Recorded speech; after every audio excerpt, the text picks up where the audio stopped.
Hello everyone, welcome to the Oh So Inspired collaboration hosted by Call Me Crafty Owl, who is Alicia.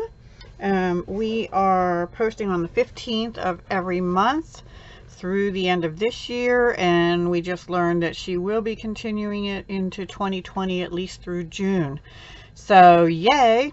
So this month, and every month, Alicia sends us, well, she sends them in advance to us, but we're not allowed to say anything. So every month we have a different inspiration piece, and then we're allowed to take out of it whatever we want. And this month, the inspiration piece was from We Inklings, and it's Fun Fold cards. What it basically is a gatefold card with an extra layer on the front that hides this one when it's closed. So this is what it looks like when it's closed. Hang on, I have to get rid of some of this glare. I don't know if it's glary for you, but it sure was for me. Anyway, it looks like this when it's closed, and then when it's open, you can see there's a regular card front size here, and then when it closes, it goes over this. So this month I've been a little pushed for time because I've been in a lot of collabs and a lot of stuff going on. So I used these beautiful papers out of the Toile Tidings Designer Series paper pack, and I only made one card, so I apologize, but I just didn't have much time this month. So here's the front of my card. It looks so tiny when you when you fold it up like this. So but here it is. And before I open it, I want to tell you I did use some copper foil paper. I used the Winter Woods stamp set by, this is all Stampin' Up product. I am a Stampin' Up demonstrator in the USA, independent Stampin' Up demonstrator in the USA. So I used this stamp, and I used the little pine cone stamp over here, which you'll see in a moment. I did use the dies to cut the tree out, as well as the pine cones, as well as these copper pieces that are like frail trees here. And I also used the sentiments, though, out of Peaceful Boughs. I used this one as well as Season's Greetings, and you'll see those in a moment. So with that, let me get started here showing you.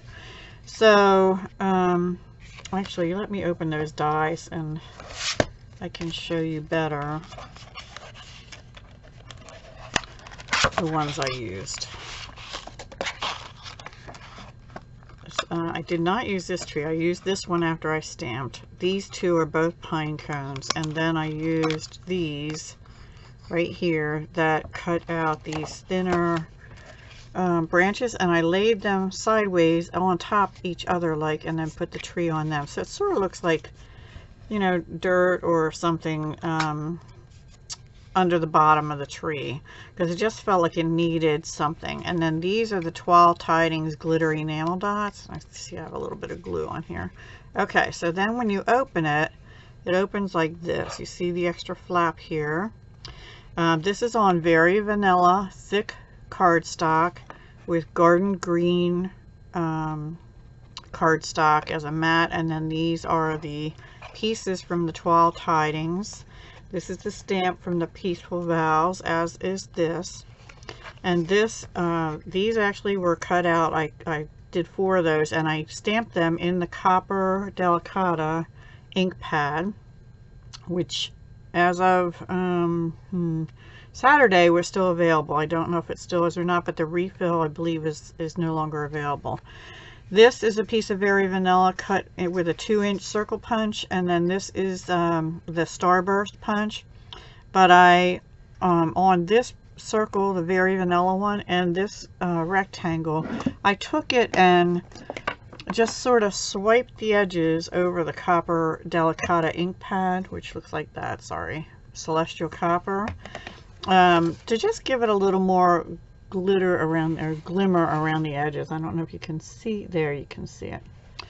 And then here's another one of those pieces, and I had originally cut out also these leaves, but in garden green, and I was going to put them on here too, but I did not like the way it looked, so I didn't, because they tie in with this leaf somewhat. So that's my card. I have to stamp the back, and this is up on dimensionals. Now, 2 bits of advice if you are going to make this.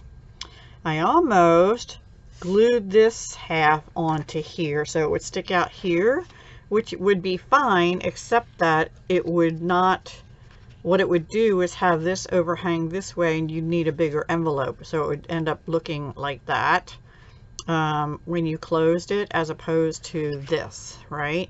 This way it fits in a regular A2 size envelope. So this is, I will tell you, 4 1/4 by 3 1/2. So it's a little smaller than a typical A2, but it will fit in an A2 envelope. I thought it was a little shorter. I'm not sure why. I think if I did it again, let me try that again. I think if I did that again, I'd make it a little taller. This way is okay. It's 4, no, this is 3 1/2, so it's smaller all the way around.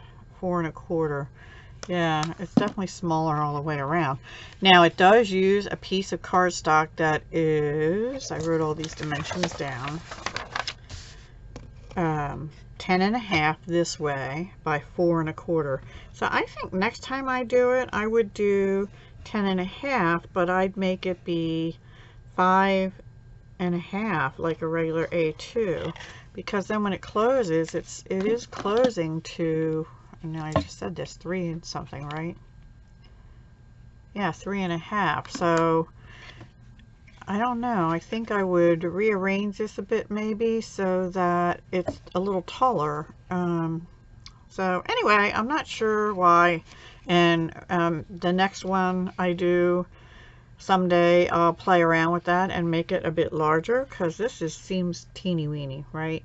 Anyway, I'll just but that's it. I did the card as the measurements. Actually, I kind of found a mistake. The mat for the, it says back of the card in her instructions, it means this, the inside back. It said 4 1/2 by 3 3/4, but it actually had to be, to fit in here, had to be 4 1/4 by 3 1/2. And that's the only way it would fit in there.